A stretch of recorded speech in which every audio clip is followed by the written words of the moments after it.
Question 16. So we've got brackets, so let's start off by expanding to get rid of the brackets. So 2 lots of the claw, 5 times x is 5x, 5 times minus 3 is minus 15, y times 4 is 4y, y times minus 3x is minus 3xy. So remember our goal, to get everything with an x onto one side, everything without an x onto the other. I'm going to take everything, my x's to the left, just to make everything a bit more positive.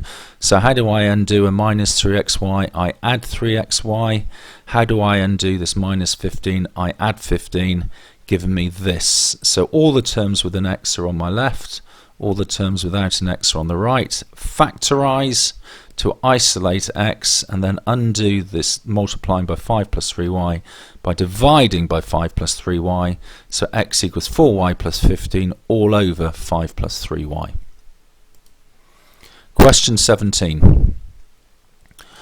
So just got to be careful here what's going on between the two different types of questions. Some look like this, some look like this. So f of 7, we're just simply substituting the 7 in to where the x was. So we replace the x with the 7. So 5 7s are 35, add 5 is 40. G of 6, we just substitute 6 where x is, 9 6s are 54, take away 4 equals 50. Now this is one that's probably a bit harder. We're actually saying the function equals 0. So this equals 0. So x squared minus 3x minus 4 equals 0. A fairly straightforward factorizing to get x plus 1, x minus 4 equals 0. So our solutions are x equals minus 1 and x equals 4. Part 4, again, another one where we're making it equal to 12. So this equals 12. 9x minus 4 equals 12. Fairly straightforward algebra. Add 4, divide by 9.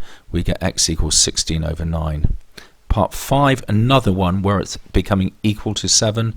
5x plus 5 equals 7. Straightforward algebra. Take away 5, divide by 5. We get x equaling 2/5.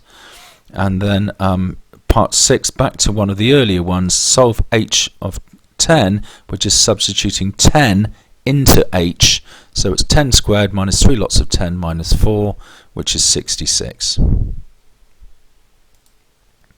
Question 18. So the inverse function, so really we're just changing the subject. So remember, we start off by just letting the function equal y, say. So y equals 5 over x plus 1, and we just change the subject. So let's start off wherever we've got a dividing by x, let's just multiply through by x. So xy equals 5 plus x, that's timesing that by x, and that by x.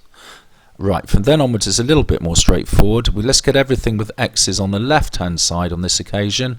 So let's take away x from both sides. So xy minus x equals 5. Factorize xy minus 1 equals 5. And then divide by y minus 1. So x equals 5 over y minus 1. Now remember, this y is just some arbitrary a letter we've introduced. We've got to write this as the inverse function.